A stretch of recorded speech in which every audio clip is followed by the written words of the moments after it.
Hello everyone, welcome back my YouTube channel. My name is Gulab Shah और आप सभी देख रहे हैं मेरा official channel DU education club. देखिए, आज की जो मेरी वीडियो होने वाली है वो बीए प्रोग्राम सेमेस्टर 5th की होने वाली है। और सेमेस्टर 5th में जो आपकी एजुकेशन है, आज हम इस एजुकेशन के इंपॉर्टेंट क्वेश्चन विद आंसर करेंगे। देखिए, ये जो एजुकेशन है इसका नाम है लैंग्वेज एजुकेशन। आज हम इस एजुकेशन को कवर करेंगे। देखिए, इस एजुकेशन के जितने भी इंपॉर्टेंट क्वेश्चन हैं जो आपकी बुक से आ सकते हैं या ये कहूँ पेपर के पॉइंट ऑफ व्यू से इंपॉर्टेंट है, आज हम उन क्वेश्चंस को देखने वाले हैं।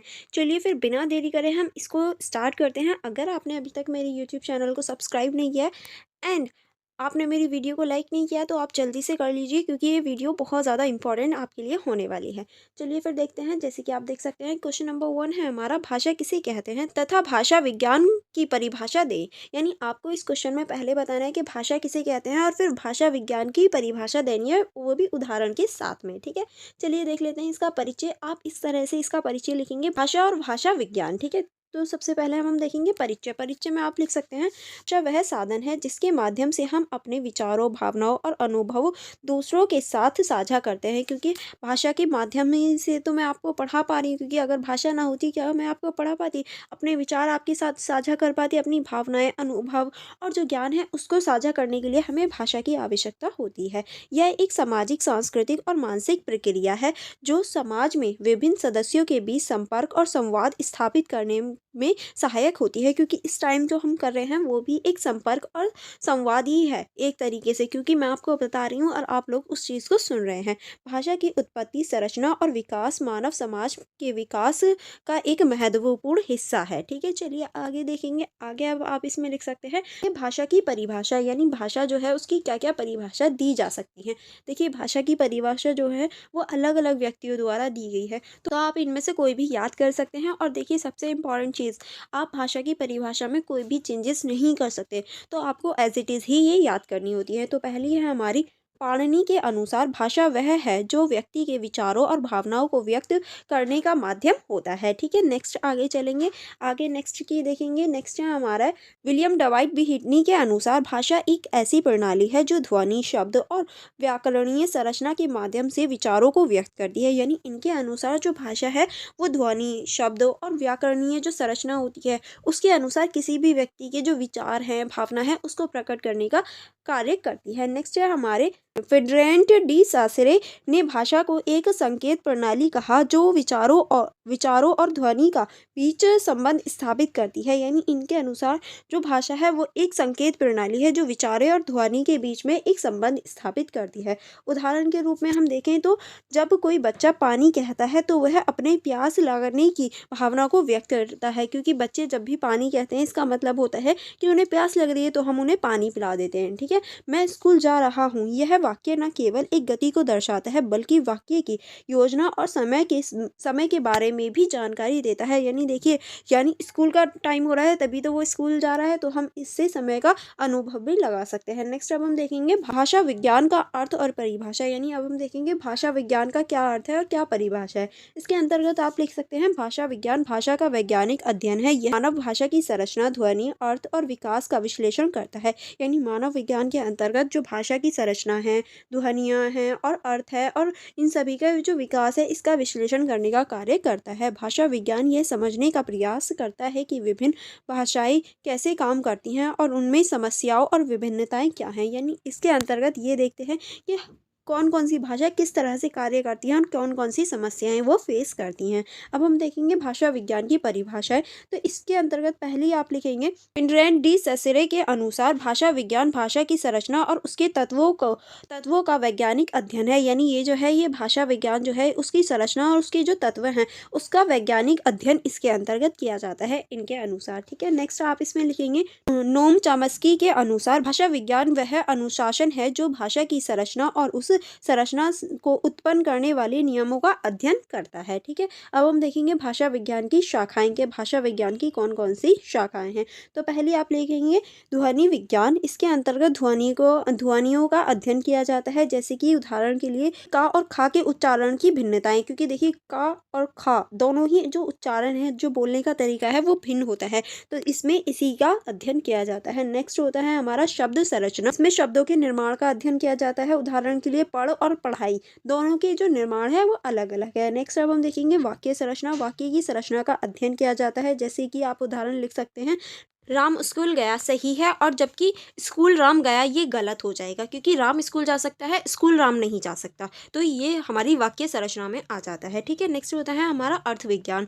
शब्द और वाक्यों के अर्थ का अध्ययन किया जाता है इसमें, जैसे कि उदाहरण के लिए पुष्प और फूल समानार्थी हैं, यानी दोनों ही जो वर्ड्स हैं एक ही चीज़ के लिए यूज़ किए जाते हैं, पुष्प कह लो या फूल कह लो। ठीक है, उदाहरण देख लेते हैं। उदाहरण के रूप में आप लिखेंगे, भाषा विज्ञान के अंतर्गत हम यह समझते हैं कि हिंदी में मैं खा रहा हूँ और अंग्रेजी में आई एम ईटिंग कैसे समान भाव व्यक्त करते हैं। यानी इसके अंतर्गत हम ये सोचने का प्रयास करते हैं, ये समझने का प्रयास करता है कि दोनों का जो इंग्लिश और हिंदी है दोनों में जो समान है, या फिर हम दोनों की जो भावना है वो एक तरह से कैसे हो सकती है।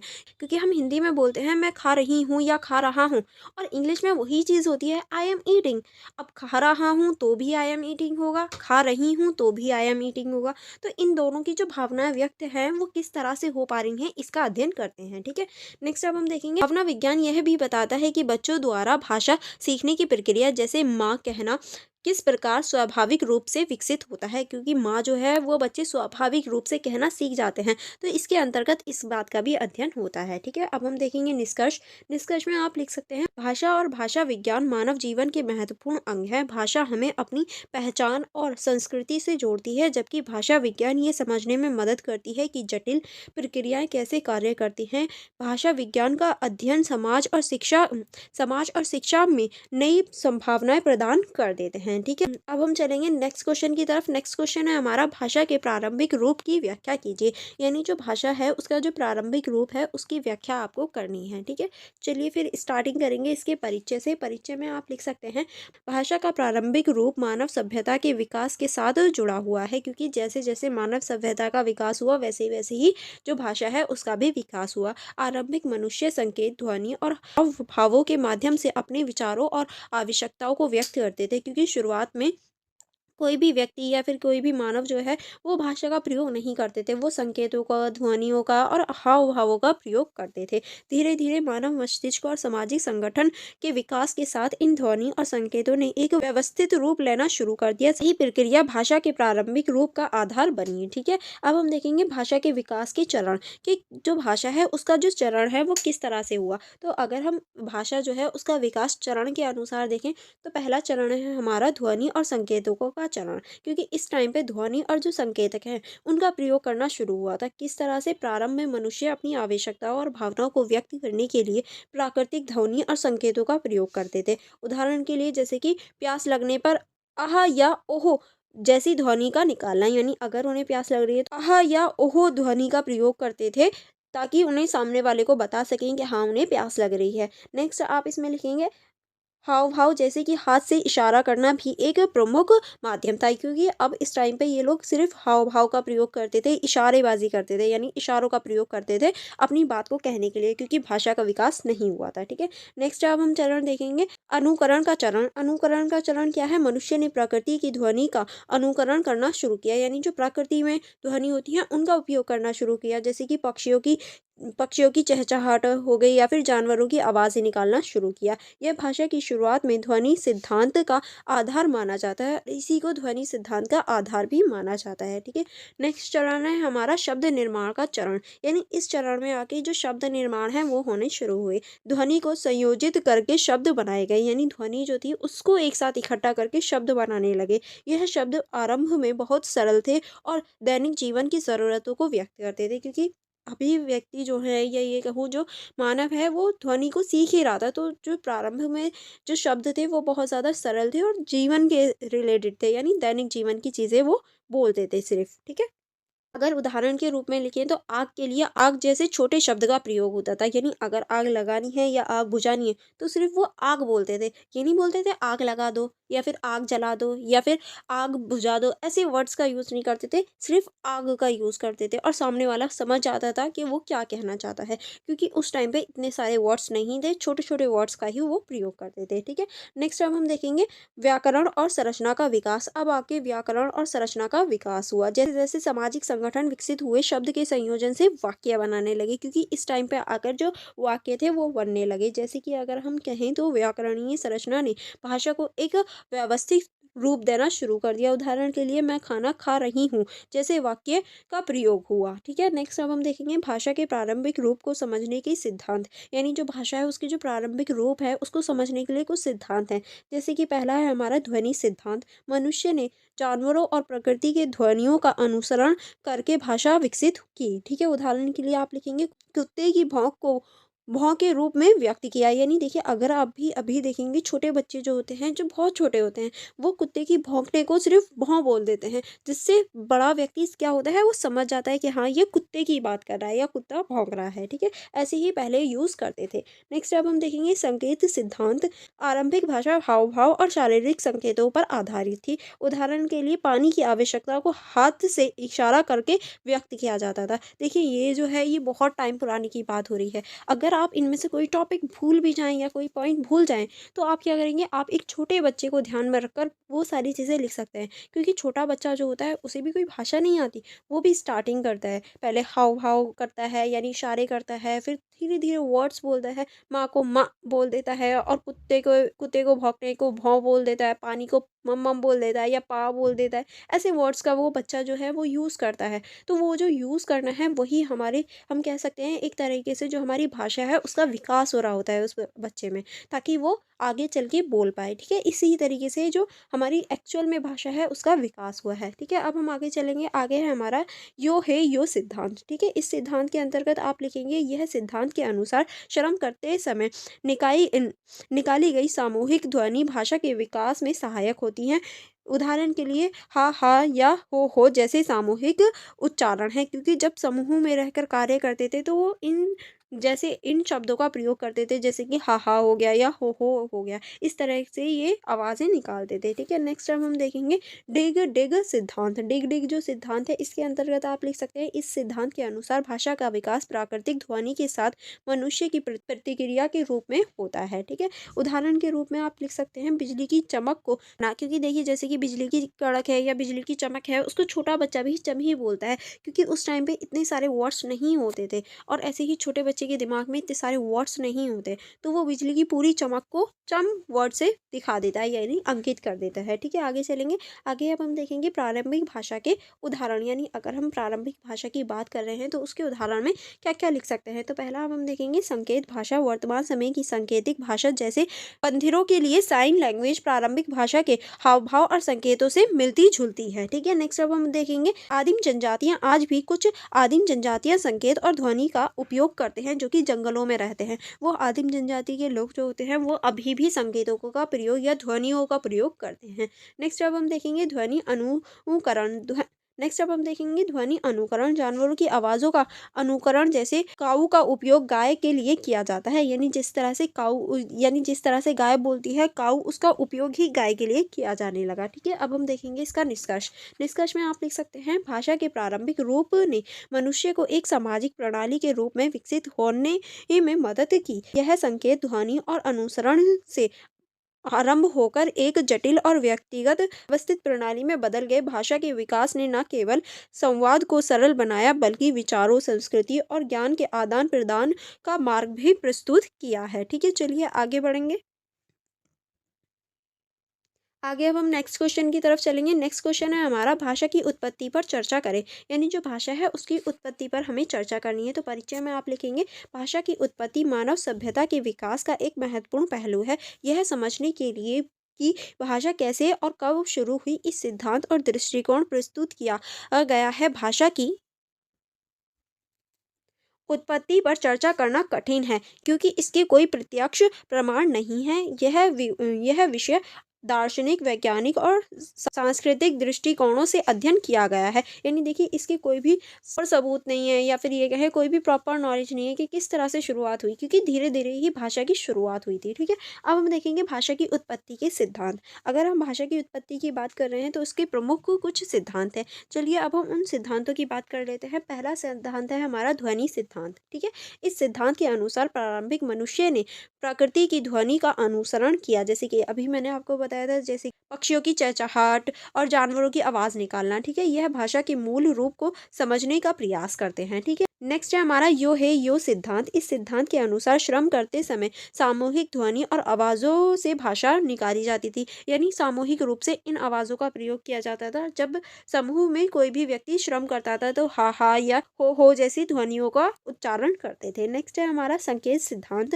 भाषा की शुरुआत शारीरिक संकेतों का हाव भाव से हुई, क्योंकि हम धीरे धीरे हाव भाव अपने संकेत देते थे। धीरे धीरे इन संकेतों ने ध्वनि और शब्दों का प्रयोग करना शुरू कर दिया। उदाहरण के लिए अगर हम कहें पानी की ओर इशारा करना, क्योंकि पहले जो थे वो सिर्फ इशारे में ही बात होती थी, जैसे कि अगर किसी को प्यास लग रही है तो वो पानी की ओर इशारा कर देते थे। ठीक है, नेक्स्ट अब हम देखेंगे डिग डिग सिद्धांत। जो हमारा डिग डिग सिद्धांत है, इसके अंतर्गत आप लिख सकते हैं, इस सिद्धांत के अनुसार मनुष्य ने प्रकृति की वस्तुओं और ध्वनि के साथ प्रक्रिया करते हुए भाषा का विकास किया। ठीक है, उदाहरण के लिए अगर हम उदाहरण लें तो उदाहरण के रूप में आप लिख सकते हैं गड़गड़ाहट के लिए गड़गड़ शब्द, क्योंकि देखिए अगर बादलों में गड़गड़ाहट होती है तो उसके लिए सिर्फ गड़गड़ शब्द का प्रयोग किया गया। ठीक है, आगे चलेंगे, आगे अब हम देखेंगे, नेक्स्ट है हमारा पवित्रता सिद्धांत। इसके अंतर्गत आप लिख सकते हैं, कुछ विद्वानों का मानना है कि भाषा की उत्पत्ति देवी शब्दों से हुई है। धार्मिक ग्रंथों में इसका उल्लेख मिलता है, जैसे कि बाइबल में ईश्वर ने भाषा दी, यानी कुछ ऐसे ग्रंथ हैं या कुछ ऐसे मनुष्य हैं जिनका मानना है कि जो भाषा है वो देवी द्वारा या फिर भगवान द्वारा दी गई है, जैसे कि बाइबल में बताया गया है कि ईश्वर ने भाषा दी है। ठीक है, अब हम देखेंगे भाषा की उत्पत्ति की प्रक्रिया, यानी जो भाषा है उसकी जो उत्पत्ति की प्रक्रिया है उसके ऊपर अब हम चर्चा करेंगे। तो पहला आप लिखेंगे प्रारंभिक ध्वनि। मनुष्य ने सरल ध्वनियों के माध्यम से अपनी आवश्यकताओं को व्यक्त करना शुरू किया, क्योंकि हम शुरुआत में बहुत ज़्यादा सरल सरल जो शब्द हैं, सरल जो ध्वनि है उसका ही प्रयोग करते थे। ठीक है, नेक्स्ट अब हम देखेंगे शब्द निर्माण। ध्वनि के संयोजन करके शब्दों का निर्माण हुआ या शब्दों का बनाना शुरू किया। नेक्स्ट आप इसमें लिख सकते हैं व्याकरण और संरचना। समाज के विकास के साथ में व्याकरणीय संरचना विकसित होने लगी। ठीक है, अब हम देखेंगे भाषा की उत्पत्ति का महत्व, यानी जो भाषा है उसकी जो उत्पत्ति है उसका क्या महत्व है। भाषा की उत्पत्ति ने मानव जीवन के संवाद, संस्कृति और ज्ञान के प्रसार संभव बनाया। इसके बिना समाज में विकास असंभव था, क्योंकि भाषा की वजह से ही जो समाज है उसमें संवाद होना शुरू हुआ, संस्कृति और ज्ञान का जो प्रसार था वो शुरू हुआ, वरना इसके बिना ये जो विकास था या ये कहें संवाद जो था ये असंभव था। अगर मैं आज आपको पढ़ा रही हूँ तो ये भी इसी का ही देन है, क्योंकि अगर भाषा नहीं होती तो हम जो अपना संवाद है, अपने जो विचार हैं वो व्यक्त नहीं कर पाते। ठीक है, चलिए आगे बढ़ेंगे। आगे अब हम देखेंगे इसका निष्कर्ष में आप लिख सकते हैं, भाषा की उत्पत्ति एक जटिल और गूढ़ प्रक्रिया है जिससे पूरी तरह समझ पाना कठिन है। विभिन्न सिद्धांतों से यह स्पष्ट होता है कि भाषा मानव मस्तिष्क, प्रकृति और समाज के सामूहिक विकास का परिणाम होती है। ये कहें परिणाम है। ठीक है, चलिए आगे बढ़ेंगे नेक्स्ट क्वेश्चन की तरफ। नेक्स्ट क्वेश्चन देखेंगे। नेक्स्ट क्वेश्चन है हमारा भाषा के दो आधार मानसिक और भौतिक पर चर्चा करें, यानी जो भाषा है उसके जो दो आधार हैं, एक तो होता है हमारा मानसिक आधार, दूसरा होता है हमारा भौतिक आधार। इनके ऊपर आपको चर्चा करनी है। चलिए परिचय देख लेते हैं। भाषा मानव जीवन का महत्वपूर्ण अंग है और इसके विकास तथा उपयोग में मानसिक और भौतिक दोनों आधारों की अहम भूमिका है। यह दोनों पहलू भाषा की उत्पत्ति, संरचना और उपयोग को समझने में मदद करते हैं। ठीक है, तो हम एक एक करके इनको जानने का प्रयास करेंगे। पहले अब हम देखेंगे मानसिक आधार, यानी जो मानसिक आधार होता है वो किस तरह से हमें हेल्प करता है। तो सबसे पहले हम मानसिक आधार को देखेंगे।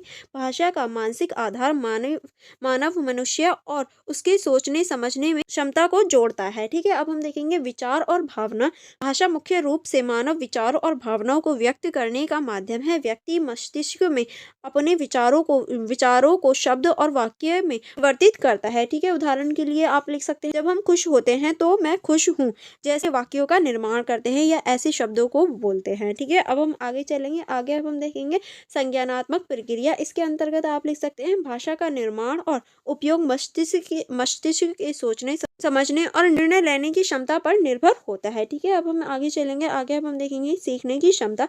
मानव मस्तिष्क भाषाओं को सीखने और समझने की क्षमता रखता है। बच्चे भाषा को स्वाभाविक रूप मस्तिष्क की क्षमता के कारण सीखते हैं, क्योंकि मनुष्य जो होता है वो भाषा को सीखने की क्षमता रखता है। अगर आप हिंदी बोलते हैं तो आप भी इंग्लिश जो लैंग्वेज है उसको सीख रहे होंगे, या इंग्लिश के अगर मैं कुछ वर्ड्स बोलूँगी तो आप उन्हें समझ जाएंगे, क्योंकि आपका जो मस्तिष्क है वो उसको समझने की एबिलिटी रखता है। ठीक है, उदाहरण के रूप में आप लिखेंगे बच्चा सुनकर माँ शब्द कहना सीख जाता है, क्योंकि अगर बच्चा ऐसा तो नहीं है वो पहले से ही प्रिपेयर कर रहा होता है या उसे पता होता है कि माँ शब्द बोलना है। वो सुनते-सुनते ही उस वर्ड को सीखना, सुनते-सुनते ही उस वर्ड को कहना सीख जाता है। ठीक है? जैसे कि अगर मैं आपके सामने कोई वर्ड बार-बार रिपीट करूँ, तो आप भी वो वर्ड जो है सीख जाएँगे। ठीक है? अब हम देखेंगे संकेतों का अर्थ, यानी जो संकेतक होते हैं उनका क्या अर्थ होता है। तो इसके अंतर्गत आप लिखेंगे मस्तिष्क शब्द और संकेतकों का अर्थ प्रदान करता है, क्योंकि जो हमारा दिमाग है वही जो शब्द है और जो संकेत है उसका अर्थ प्रदान करता है। अगर मैं आपके लिए कोई वर्ड्स बोलूँ या फिर कोई इमोजी बना दूँ या फिर ये कहूँ मैं हँस रही हूँ इस टाइम, तो आपका जो मस्तिष्क है वो बताएगा आपको कि अगर मैं हँस रही हूँ दैट मीन्स मैं खुश हूँ। तो ये जो है ये संकेतकों का प्रदान करता है हमारा मस्तिष्क। उदाहरण के लिए अगर मैं बोलूँ पानी शब्द, तो पानी सुनकर ही आपके दिमाग में पानी की छवि बन जाएगी। अगर ऐसा नहीं होगा, अगर मैं बोल रही हूँ पेड़, पेड़ कैसा होता है? आपके दिमाग में ऑटोमैटिकली ये वाली जो छवि होती है कि हाँ, इस तरह से कुछ पेड़ होता है, ये वाली छवि ऑटोमैटिकली आपके दिमाग में बन गई होगी। तो वो ये जो छवि बनाने का कार्य करता है, ये हमारा मस्तिष्क करता है। अब हम देखेंगे भौतिक आधार। भौतिक आधार पे देखेंगे भाषा का भौतिक आधार शारीरिक संरचना और उपकरणों ओ से जुड़ा है, जो भाषा के उच्चारण और ध्वनि को संभव बनाता है, क्योंकि हमारा जो भौतिक संकेत है, वही भाषा के जो उच्चारण है और जो ध्वनि है उसको संभव बना पाता है। ठीक है? चलिए फिर आगे बढ़ेंगे। आगे अब हम देखेंगे ध्वनि अंग। ध्वनि अंग के अंतर्गत आप लिख सकते हैं मानव शरीर के विभिन्न अंग, जैसे कि जीवा, गला, होंठ और वोकल कॉर्ड भाषा के भौतिक उत्पादन में सहायक है, क्योंकि जो हमारा जीभ होती है, गला होता है, होंठ होते हैं और जो हमारा वोकल कॉर्ड होता है, यानी आपने अगर देखा होगा, अगर आप अपनी गर्दन पे हाथ रखेंगे तो ये जो हमारी गर्दन वाली नली होती है, जब आप बोल रहे होगे तब हाथ रख के देखना कि ये जो है ये थोड़ी-सी ध्वनि उत्पन्न करती है या ये कहूँ कंपन उत्पन्न करती है। जब आप हाथ लगा के देखेंगे और कुछ बोलेंगे, तो ये जो कंपन उत्पन्न करती है इसकी ही सहायता से हम अपनी ध्वनि या फिर शब्द बोल पाते हैं। ठीक है? अब उदाहरण के लिए का ध्वनि के लिए गले और जीभ का विशेष उपयोग है, क्योंकि जब हम का बोलते हैं तो हमारी जीभ जो है उसका और जो हमारे गला होता है उसका बहुत ज़्यादा इम्पोर्टेंट रोल होता है। अगर हम इनका प्रयोग ना करें तो हम का जो वर्ड है वो नहीं बोल पाएंगे। अब हम देखेंगे श्रवण क्षमता। श्रवण क्षमता के अंतर्गत आप लिखेंगे भाषा को समझने के लिए सुनने की क्षमता आवश्यक है। कान भाषा के भौतिक आधार और महत्वपूर्ण हिस्सा है, क्योंकि देखिए जब तक व्यक्ति सुनता नहीं है वो बोल नहीं पाता। अगर आपने देखा होगा कि कोई बच्चा है जो बहरा है पर वो बोल सकता है, लेकिन उसने कभी सुना नहीं है, तो वो बोलने में अक्षम ही होगा, क्योंकि बहरे लोग कभी भी बोल नहीं पाते चाहे उनके पास बोलने की क्षमता हो। क्योंकि अगर हम बोलते हैं तो उसके लिए हमारा सुनना आवश्यक है, क्योंकि अगर सुन नहीं पाएंगे तो हम कोई भी वर्ड बोल नहीं सकते। ठीक है? अब हम देखेंगे शारीरिक हाव भाव। प्रारंभिक भाषा में संकेत और हाव-भाव भौतिक आधार के रूप में काम करते हैं। उदाहरण के लिए किसी व्यक्ति की ओर इशारा करके उसके बारे में जानकारी देना। ठीक है? अब हम देखेंगे ध्वनि उत्पादन और प्रसार, यानी किस तरह से ध्वनि उत्पादन होता है और उसका प्रसार होता है। ठीक है? इसके अंतर्गत आप लिख सकते हैं भाषा ध्वनि के माध्यम से व्यक्त करते हैं, जो शारीरिक अंगों के माध्यम से उत्पन्न और प्रसारित होती है। ठीक है? अब हम आगे चलेंगे। आगे अब हम इसके अंतर्गत लिखेंगे मानसिक और भौतिक आधार का संबंध, यानी जो मानसिक और भौतिक आधार है इसका क्या संबंध है। इसके अंतर्गत आप लिख सकते हैं भाषा ने मानसिक और भौतिक आधार एक दूसरे से गहराई से जुड़े हुए हैं। मानसिक प्रक्रिया शब्द और वाक्य का निर्माण करती हैं, जबकि भौतिक अंग इनका उच्चारण और प्रसार करते हैं। यानी जो हमारे मानसिक है वो शब्दों का निर्माण करती है और जो भौतिक है उसका उच्चारण यानी उसको प्रोनाउंस कैसे करना है ये बताती है। ठीक है? चलिए अब हम इसके निष्कर्ष की ओर चलते हैं। निष्कर्ष में आप लिख सकते हैं भाषा एक जटिल प्रक्रिया है, जिसमें मानसिक और भौतिक दोनों आधारों की आवश्यकता है। मानसिक आधार भाषा के अर्थ और निर्माण को निर्धारित करती है, कि भौतिक आधार इसे व्यक्त करने और प्रसारित करने में सहायक होती है। इन दोनों में सामंजस्य से भाषा संवाद और विचारों के आदान प्रदान का सशक्त माध्यम बनता है। ठीक है? आई होप आपको ये क्वेश्चन अच्छे से समझ में आ गए होंगे। ये सारे ही क्वेश्चन, अगर आपको कोई कन्फ्यूजन हो या कोई क्वेरी हो तो आप मुझसे कमेंट बॉक्स में पूछ सकते हैं। And for more information, for more connectivity, आप मेरे टेलीग्राम ग्रुप को ज्वाइन कर सकते हैं। आप मेरी इंस्टाग्राम आईडी को चेकआउट कर सकते हैं, ताकि जो आपके नेक्स्ट सेमेस्टर हो उसमें भी आप मेरे चैनल के माध्यम से पढ़ पाएँ और आप अपनी स्टडी को बहुत अच्छे से कर पाएँ। अगर आपको कोई कन्फ्यूजन हो तो आप मुझसे कमेंट बॉक्स में पूछ सकते हैं। अदरवाइज़ मेरे यूट्यूब चैनल को सब्सक्राइब करके बेल आइकन को प्रेस कर लीजिए, ताकि जो मेरी अपकमिंग वीडियोज़ हों वो आप देख पाएँ और अपनी स्टडी अच्छे से कर पाएँ। आप वीडियो को लाइक करना एंड अपने फ्रेंड्स के साथ शेयर करना मत भूलिएगा। एंड अगर आप इन सभी की सेल्फ स्टडी करना चाहते हैं, आप इनको को सेल्फ पढ़ना चाहते हैं तो आपको मेरी यूट्यूब की मेंबरशिप ज्वाइन करनी है। जैसे ही आप मेरी यूट्यूब की मेंबरशिप ज्वाइन करेंगे उसके बाद में आप मुझे टेलीग्राम पर मैसेज कर सकते हैं। मैं आपको पूरी ही बुक की जो नोट्स हैं वो प्रोवाइड करवा दूँगी। चलिए फिर मिलेंगे नेक्स्ट वीडियो में। Thank you for watching everyone.